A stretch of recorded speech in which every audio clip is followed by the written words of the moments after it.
can buy this because it's John Legend or because it's actually good. Tonight we're going to find out which one it is. It is week 2 of the Best Celebrity Wine Challenge for under $30. Let's find out if this is a waste of your wine. Welcome to Stop Wasting Your Wine, a wine review podcast dedicated to helping you discover great wines with great value for every occasion. I'm Joel, and you have found the best damn wine show out there. As always, I'm joined by Colin and Aaron. And Aaron, this is your pick 2 of 3 Damn right it is. of the Best Celebrity Wine on a $30 challenge. So tell everybody at home, what are we drinking today? All right, we are drinking the Signature Series Cabernet Sauvignon by LVE Wines by the one and only John Legend himself. Beautiful. Darn right. The man, the myth, the John Legend. He got that one out of the way early. Wow, I see. that was pretty good. Yeah, thank you. I didn't Thank see you. that one Thank you. coming, I'm not going to lie. He's one of my favorite people. He's a great guy. I've gotten to see him so many times, not because I've gone to his concerts so many times, but because I am in education, and the dude is such a huge supporter of education reform. He has just popped up and just performed for free at so many events that I have gone to. Just a really great guy, That's like, so you know, cool. playing along with like kid, orchestras and everything like that. So when I found That's out, amazing. I just had to grab this. So this is from the Now North I hope Coast. this wine is really, really good. Because I'm just I'm sure just it's gonna ooze philanthropic goodness. It's from the North Coast, California. It's the 2023. It is 14.5% ABV, and we got this one for right about $20. Surprised with the little cachet to this name that it's not a little bit higher. So that's a pretty good price point for this type of thing. So The LVE line does have some higher end wine, if I'm not Do mistaken. they? So this is like the entry level. Yeah, this is Okay. like I think this is the one that you can grab like at most Total Wines. There's definitely I think they have like a $90 price point wine. It's like their Napa Valley contingency. Some celebrities just have a Cab Sauv. Just Sure. have like one version. They have a whole line. They have a whole bunch of wines in there. So I am hopeful that because it is not just like a one niche bottle, like it seems to be a whole kind of side thing he's doing, that they've, refined it into something pretty good. But there's only one way to find out. Agreed. All right. Well, I'm excited to try this thing. Let's go ahead and have some first sips and talk about initial reactions, guys. Colin, what do you think? First impressions. I'm gonna go with thin. Is my initial reaction on this one.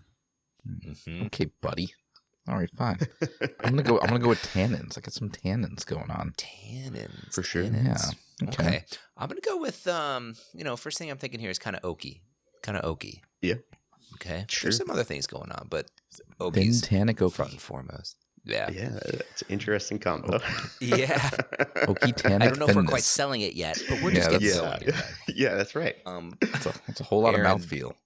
Yeah, there is a lot to feel in this mouthfeel. Aaron, this was this was your choice here, buddy. Tell us a little bit more about why you're bringing this one into our fold here. Okay, well, I mean, I already kind of gave a little bit away at the beginning. Just big John Legend fan. Going into trying to find the right celebrity, there's so much out there, and you don't want to find a dud.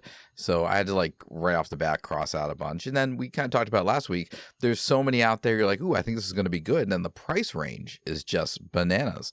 So finding the right price range and trying to avoid the dud is really tricky.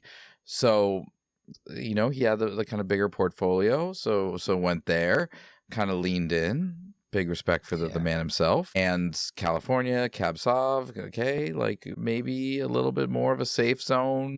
I just kind of hope for the best. I thought maybe the $20 mid-range, not too expensive. I think that you get up to the 30s, gets a little bit of a big swing. Sure. I kind of hope I'd get saved a little bit by the mid-value. Well, I have one question for you. What's that question, Colin? A couple weeks ago, during our Sexy Wine Bottle Challenge, we had arguably the worst wine we've ever had on this show. Those are big words. Yeah. I mean, And prove It's me okay, wrong. Joe. You are correct. It's okay, Joe. Prove me wrong. And that, if I remember correctly, was produced by a gentleman. What's his name? Well, if I look at the J.C. Boisset? J.C. Boisset. That's right, Joel. Thank you for the assist. Is that who And it if- was? If I'm not mistaken, This wine also produced by J.C. Boisset. So my question It's to you, Aaron, Jean-Charles. Jean Is what it Charles. stands for. Excuse me, Jean Charles. I call him JC. We're pretty tight. Because I can read Yeah. it on the back of the bottle I'm holding. Oh, I didn't even realize it was on there. Yeah. But my question is why? Why would you go back to our good friend, Mr. Boisset, after trying his awful, awful wine? After Look. not only trying his awful wine, but then really just calling So out offended. some Yeah. of the things I turned that you the weren't a screws on him fan pretty of. hard. Yes, I did. Look, I am a believer of second chances, and Yes. look, what did we decide, Joel? He owns like 27, different vineyards out there. I He's have not to imagine. bootstrapping. If you are a billionaire in the wine industry, you had to produce something good. So, when you went on the LVE website, He's all over it, is the thing. I Yeah, know. this is just, like, I was like, so- when I first looked it up, I was like, maybe he's only like loosely affiliated. Then right on the homepage is like him and John Legend like high-fiving, pouring wine. Like in like every page is like the two of them arm in arm. I'm like, oh, they're deeply involved. So that being said, I'm all about second chances. Maybe this is the redemption episode where we can like move forward. That past week was a flub. This is, just a brand new day. John Legend, J.C. Boisset can just be the heroes they deserve to be, and save my celebrity challenge, and and just reopen that whole portfolio for us. So this could be a win-win-win-win week for us. Well, Yeah, If- I hope for your sake that's true. Or If, we could just get two strikes and just cross off like a whole bunch of wines for the future and just save ourselves some time. I'll tell you one thing. If you're not a master of picking wines, you are a master of the spin, and I appreciate that very much, sir. You have me wanting to like this wine. I don't know if rooting for a billionaire is rooting for the underdog, but we are rooting for something today. We're rooting. All right. Well, thank you. Let's go a little bit deeper into this wine here with all that in mind. Let's really call out, we called out a little bit of oakiness. We called out some tannins, called out a little bit of a thin experience. But let's go a little deeper. What are you guys getting on the nose here? It's pretty Cabernet-y, in my opinion. You get that That's a dark plus. cherry. It is. That's a check. Probably actually use Cabernet grapes, which fantastic. Getting a little bit of that blackberry, So it's kind of right up the middle as far as what you would expect Cabernet to smell like. I will say, when looking at big mass-produced wines that you can find at all your Total Wines, the first thing I look for is the red flags that are not there. And at a 14.5% ABV, I am not getting punched in the face with alcohol. And I am not getting punched in the face with, and let me know if you're getting anything different with what feels like any kind of artificial flavor, over the top flavoring nonsense, So everything seems to be pretty well balanced on the nose, at least from what I'm getting, which, I get nervous about when something is either, very, very high branded or high produced. I'm going to agree with you, and I'm going to say I am shocked by two things because we had a quick sip at the front. I'm surprised not to be smelling a little bit more of that oak influence. I think the fruit is coming forward a little bit more, and I think on the nose is pretty inviting, I will say. Pretty standard, I think. Nothing that's jumping out like, whoa, this is going to be super unique. But what's there is nice. The only place I would disagree is I don't think it's punching you in the face, but you can smell the alcohol. Like, it's not necessarily overly intense or anything like that, but I mean, it's definitely one of the notes I get in there that kind of burn on the nostrils. But it's not like, it doesn't seem on the nose out of balance, is what I'll say. Sure. Yeah. So, you're right. You're absolutely right. It is there. I just, again, think with some of the mass-produced wines, like there have been some that we've stuck our noses in and we're just like, oh, no. And so, Yeah, that's fair. relieve the red flags not there. Yeah. It was one of the things I was nervous about. Just For full sure. disclosure. I am happy to survive Agreed. round one. And, Yeah. and move, like I'm just staying alive with limbs intact, moving forward. You're doing all right so far, but let's move into actually tasting this thing. All right, Aaron, I'll ask you first. What are you thinking? I always like to start with the structure because I don't have the pouch you guys have. And I think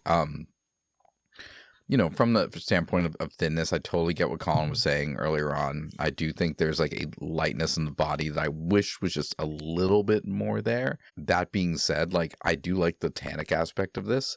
I think as far as a cab goes, I think it's really accessible. I think for someone that likes a tannic wine like myself, it's nice. And if someone's not a big tannic person, like it's not too overbearing. And so that's like one of the first things that pops out to me.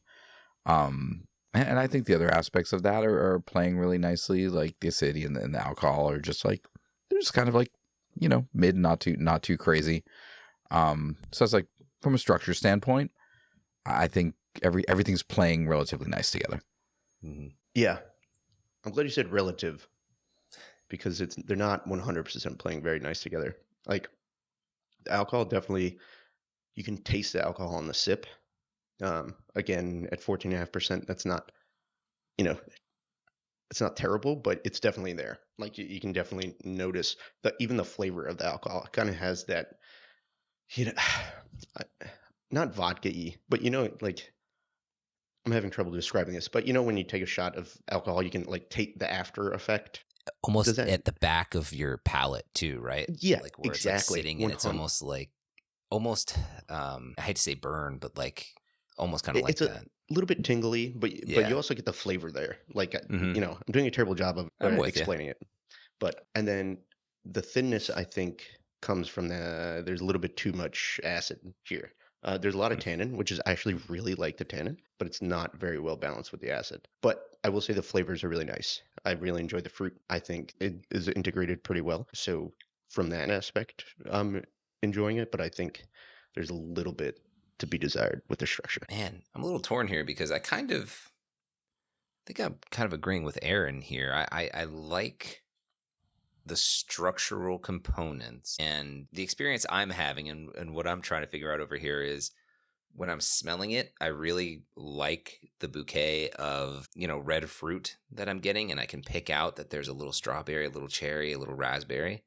And then when I'm drinking it, it's just like red. There's some red fruit. Red drink. Yeah. You know what I mean? And it's a little tougher to pick out. So I don't know what's really causing that for me. Maybe that alcohol that we were talking about is muddying everything up. I'm not really sure. But the structural experience I'm pretty happy with, I will say. And I almost wonder again, like, Colin, would it help if, and again, like I said this last week, and maybe I should have followed my own advice again, like, should this have been something we opened up way before? Is this something that should have been decanted? Is this something I should have aerated? If this is, now that we know that this is something where the alcohol is kind of leaning heavy on, like, would it benefit us to decant this wine? I mean, maybe after tasting it, but I would imagine, and again, I wasn't in the room when they made this wine, but usually that would be shocking. That would be quite the reveal at this point in the episode. Colin White. Colin White. Yeah. Actually, the C in JC is in this wine specifically Colin. Yeah. So. Oh God, that's heard cool. it here first. I thought folks. I saw you in the back of that picture that Aaron mentioned, where they were high fiving. Right. I am going to Photoshop him in now. Yeah. No, but usually a wine like this in this style is made so you don't have to decant it. Now it may help. I'm not saying that it wouldn't help, especially with the alcohol. That might help for sure. But again, not sure exactly what went into this. It's interesting. I do say, it's funny that I grabbed a Cab Sauv, because Cab Sauv is not usually my go-to. Yeah, red. It's not. But again, when you go to celebrity wines, like, it's not like celebrities are going out there making a lot of Coterones. Like, it's just like you're kind of in this realm, and so like this seemed like the safest bet. And so I think as far as you don't have California, to defend your choice yet, man. Not yet. Yeah, we're not there yet. No. But what I'm saying, but what you I'm might. Well, you might. But what I am saying, I'm not defending my choice yet. What I am saying is, so far comparatively to generally how I feel about Cab Sauvs, I have opened up a lot of California Cab Sauvs that I've been really just generally bummed out about, especially in the $20 range. And I'm not there with this. Like, I know there are things that could be better. I think about the structure, to your point, Colin. but I am not as concerned as I could have. Jury's still out for me. I'm not concerned. Yeah. No, I think not concerned as you could have been is 100% fair. Yeah, I'm just trying to wrap my head around. I know I'm not concerned. I just don't know if I'm thrilled. That's where my head's at right now. You know what I mean? Yeah. Yeah, that's fair. But fortunately, we have a couple of minutes to go ahead and think about this. We'll set this aside, and like you said, maybe a little time will help us, experience a couple other things, see this wine in a new light. Let's leave it here. Let's go into some wine drops. Wine drops. All right, guys. So we're drinking Cabernet Sauvignon here. And I think when people know Cabernet Sauvignon, when they're thinking about it, shopping for it, the first thing they're thinking about is the fruit. You'll see notes like cherry, blackberry, dark fruit, some of those notes that we were calling out. And that tends to be really kind of the flavor profile that people are looking for, especially in a California Cabernet Sauvignon. But with Cabernet, another part that often shapes the experience just as much is another thing that you were calling out, Aaron. It's that tannin, that drying, slightly grippy feeling that Cabernet leaves on your gums and along the sides of your mouth. Yeah, that's exactly what tannin is. Cabernet naturally has a lot of tannin because the grapes have thick skins, which is where the tannin compound resides. And then during fermentation, it's pulling those compounds from the skin into the wine. So that's why Cabernet Sauvignons are almost always going to have high tannins because of how they're made in the winery and those thick skins. Joel mentioned an easy way to think about tannin is grip and how it feels on your gums and in other places in your mouth. It's not always going to be on your gums, it can be on your tongue, but you're thinking about grippiness. You can describe tannin in a couple different ways. Is it going to feel soft? Is it scratchy? Is it intense, grippy? And a lot of Cabernet share similar dark fruit flavors, but the texture can be quite different from bottle to bottle. I mean, and that's like why the winemaker choices matter so much, right? So if a producer keeps the juice in contact with the skins longer during fermentation, the more tannins get extracted. And that's where you get those bigger, more intense Cabernets. If the extraction gets gentler, then, the fruit tends to stay more forward and, the tannin sits more in the background.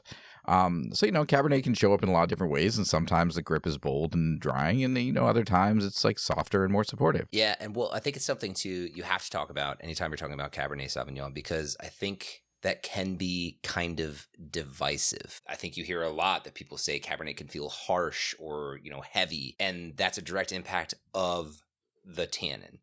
But when the tannin is a little bit lighter, when the grip is smoother, drinking a cab can feel much more approachable, much lighter. We're going to go back to this wine here in a minute. So let's really try to focus in on that tension and really pay attention to what's going on with the tannin in your mouth. We're going to experience those fruit flavors, but structure and tannin is such an important part of Cabernet Sauvignon. Just pay attention, again, to the grippiness. Is it drying? Is it on your gums, your cheek, your tongue? And how that texture of the tannin plays a large role in Cabernet wines. I want to point out that in the first part of this episode, we all seem to agree that this wine had really good tannins. So let's really focus on how great the tannins are in this wine as we are assessing my contestant. There he goes. In this episode and how awesome the tannins are. Okay, I'll keep that in mind. Let's analyze. Let's do it. Shockingly good salesperson. Shockingly good salesperson. Eye on the prize, baby. Such a grifter today. All right, continue to defend your wine, Aaron. What are you thinking on this revisit here? Sure. I mean, I'll talk out to the wine novices out there, the folks learning with me, again, to the folks learning, how to analyze wine. The swishing. And, the swirling and the swishing was such an eye-opener to me when it came to really feeling wine in your mouth, because it just, when you actually swish it around your mouth, the tannin and the grippiness is just so much different. It activates a whole new feeling. And when you do that with this wine, you get a nice little hug. I think, Joel, you're the one you talked about you get a nice hug rather than the sweater. Sweater teeth? Teeth. Sweater teeth. Right? You don't get the gross sweater teeth with this wine. You get the nice cozy hug. And so if you're someone who likes that structure aspect of a red wine, like this is right up your alley on that. So if you're someone who likes that aspect of wine, I think like this is something that you'd really enjoy, like that tannin-y kind of grab, like that there is just by itself really solid. Colin, what do you think? Yeah. I mean, I don't know. He if said, there's yeah, anything- that's the end of it. I don't know if there's really anything new. I will say the alcohol's backed up a little bit, Yeah. even on the nose. I don't think it's as intense as it was even 20 minutes ago now. So I will say that that's really the biggest change. That was going to be the thing I called out. I was really hoping I could share a little bit more about picking out flavors a little bit more, but I think I'm still kind of feeling the same way. Maybe a little cherry popping out a little bit more. Maybe some of the bluer fruits popping out a little bit more, a little blueberry in there. But for the most part, still kind of having the same feeling. But I do agree that the alcohol backing off a little bit has made for a little bit nicer of a sip. All right. I think we've explored this thing quite a bit. Lot to consider. But let's go ahead and let's jump into our reviews. It's time for the review. All right, as a reminder, here on the Stop Wasting Your Wine podcast, we don't believe in numbers. We believe in the vibe of the wine. So, to remind you, Must Share wines are exceptionally good bottles of wine that have something extra special that deserve to be shared. Our solid pours are really good wines with really good value. Our casual sippers are enjoyable, but not necessarily memorable. Wines that are overvalued, low quality, or undrinkable are a waste of your wine. And of course, we all have 3 spots in our wine fridge if we do come across something incredible that really, really impresses us. So with that all in mind, excited to see where you guys are placing this LVE Signature Series North Coast Cabernet Sauvignon. Aaron, this is your bottle, so I will let you go last. Colin, I'll go to you, sir. Where are you putting this thing? Yeah, sure. So I just want to read a line from the back of the bottle. It says, "My Signature Series brings together classic elegance, rich complexity, and modern soul." Now, I can't necessarily speak to the modern soul part, but this does not have classic elegance or rich complexity. So just based on the back of the bottle, it's not hitting the expectations, right? You know, unfortunately for Aaron, we did away with our backup wine category because that's what this would have been for me on the last scale. So this has to be a waste for me. At $20, it just doesn't really hit on flavor, on structure. It's thin. I wouldn't buy this again for $20. So waste is really the only place I have to put it because that's what our system is giving me. So, you know, for that reason, this for me is a waste. He's firm, but he is fair. I understand where you're coming from. I agree with a lot of what you said. I am going to say, though, that this is one of those ones where, like, I'm looking for something that makes me say, yeah, this is really something. And I'm having a harder time finding that, but I'm also having a hard time finding something that is making me think, oh, I really don't like this, or I'm wouldn't drink this again. Would I buy this again? No. If it was around, would I pour myself a glass and be grateful to have a glass of this wine? Yeah, I think I would. Lacking some clarity in there, I think. I'm looking for an identity that I can't really find. I really wanted all of me to love all of this, but I don't think that I do. So I'm going to have to go ahead and say that this is, for me, is a casual sipper. That's the one John Legend song that I know. That was good. No, that was really good. That was really good. I'm proud of you. Can I just say, so proud of you. Listen, I like what you said, Joel, but can I ask you one question? Hit me. Last week, we also put your wine in the casual sipper category. I personally would take that wine 10 times out of 10 over this wine. Agreed. Are we talking the same level? No. If I given the choice between the Dreaming Tree and this one, I'm taking Dreaming Tree all day. But I'm not saying you have to change your no, I'm not where going you're putting to. it or anything. I'm just trying to spark some conversation here. Yeah. No, I think that had more. It knew what it was doing a little bit more. But Sure. it didn't lift it up to a solid pour for me. I think what we are seeing here is the ends of the spectrum of a casual sipper for me. Anything less than this is the benchmark for me. Anything less than this from now on will be a waste of of your wine for me. Anything greater than, well, there's a little bit of margin there, but anything greater than that Dreaming Tree will go into the solid pour category. Now, I feel good about where I put them both, but if I'm looking specifically at them, there's definitely a clear separate. All right, Aaron. Sorry, buddy. I know that's not the lead-in you wanted, but I'm anxious to hear your thoughts, and you've been spinning this thing all day. I don't want you to stop. You know what? Hit me. No, I would not go higher than the casual sipper on this. So I would say 100% agree. I think this is a casual sipper. I think it's a casual sipper in a way that I think a lot of people would buy this and just enjoy sipping on it. It's not a thinker. There's a lot of people going to buy it because it's John Legend. To our opening line, sure, there are people who are going to be like, this is John Legend, and they're going to buy it, and then they're going to decide they like it, and they're going to enjoy it, and they're going to drink it casually. Well, listen, a lot to be said about this one. I do want to say, Mr. Legend or Mrs. Teagan, if either of you are listening to this, big not on fans personally. Big fans, huge fans. Thank you for everything that you do for the arts. Wonderful. And just, even though we might not be crazy about your wine, we still like you. So don't let this bring you down. Okay. Listen, before we go, do you guys want to do a quick Pinot or Chardonnay? I feel like I was inspired actually by some of the conversation that we had, and I have one for you guys that I wouldn't mind throwing your way. Do you have one? Do you have one for us? I do. Let's do it. I do. Listen, we sort of breezed over how funny it was that we have had some interesting experiences with two Jean-Charles Boisset wines at this point. Especially this question is kind of for you, Aaron. I want everybody to answer, but Aaron, I'm really intrigued in your answer to this. Pinot or Chardonnay, doing another J.C. Boisset wine. We're 0 for 2, I would say, as far as being super impressed by them so far. Certainly, we're not impressed by the Forbidden Super Kiss. Impressed is a wild over-exaggeration of our experiences so far. I would agree. So what do you think? I mean, there's a million out there. So what do you think about trying? I feel like we're gonna accidentally drink another one in the next year. They're like landmines, right? They're all over. They're just waiting for us. Hit one up. They're just landmines. they're just out there waiting.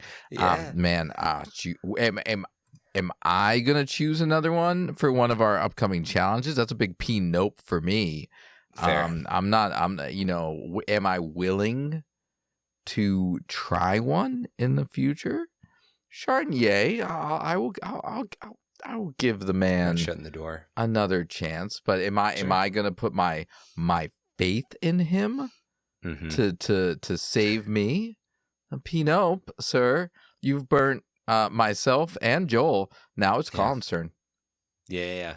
Ooh, I like that. Upcoming challenge. Can Colin find a JC Boisset to win a challenge? Ooh, it's a Colin specific challenge. That's kind of fun. Do you know what? Colin versus the world. Funny you mentioned that though, because my initial thought here was, I wonder, because we've had two wines $20 and under. My thought was, I wondered if we tried something from his collection from the more premium side. I bet it's great.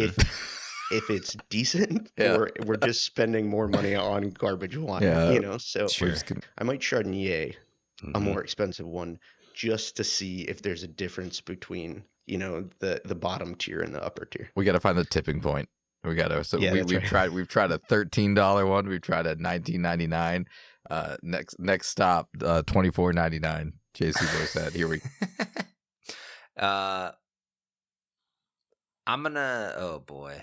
am going to say Chardonnay, but only because I am going to challenge you, Colin, right now. I think this is a great idea. I would like for you, we're doing this thing now where weeks 1, 2, and 3 are our challenge every month, and week 4 is kind of a ad hoc situation. We're doing the grab a bottle from the end cap. We're doing the end cap challenge. We're doing some interviews coming up. The next month that we have, I want to challenge you, Colin, with finding a wine from the JC Boisset portfolio that the challenge will be that we all call it a must share. Wow. Must share. Not even a solid pour.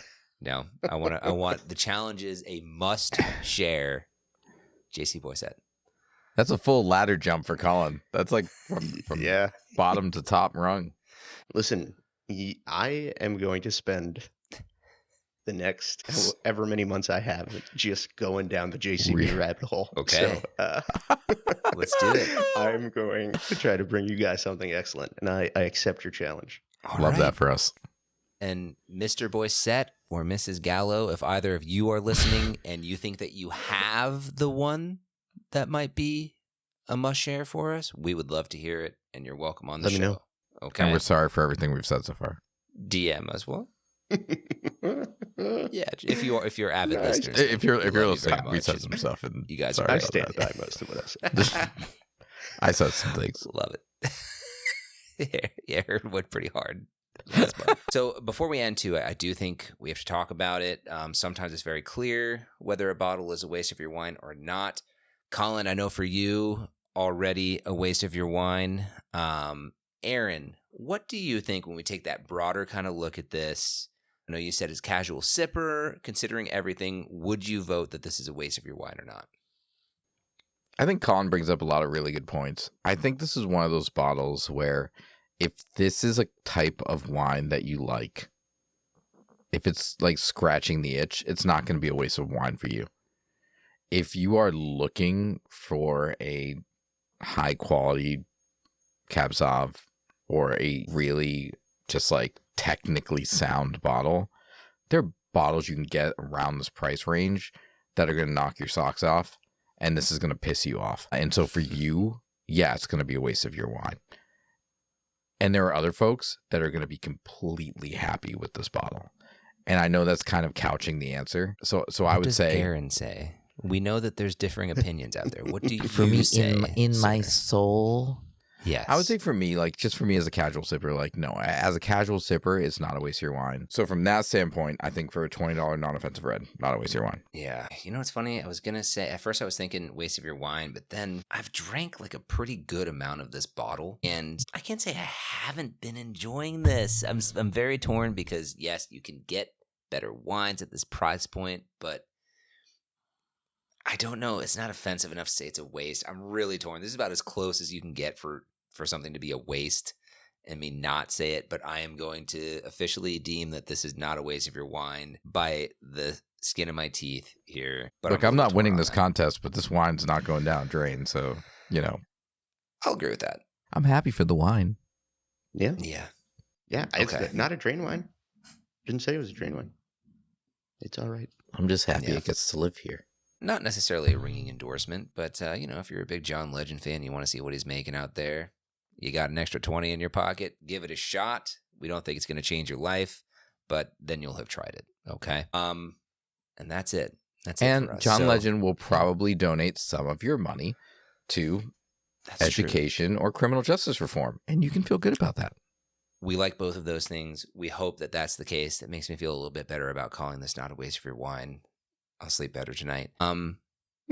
Aaron, if the people listening can't sleep tonight and they want to reach out to some of their favorite wine buddies, how can they reach out to us? Yeah. Check out our website at stopwastingwine.com. You can visit us at Instagram, Stop Wasting Your Wine. Check out our YouTube channel, please. We would love for you to subscribe. That would be great. Stop Wasting Your Wine. And if you would like to come on to our show or send us wine or just reach out and talk to us, please send us an email at cheers@stopwastingyourwine.com.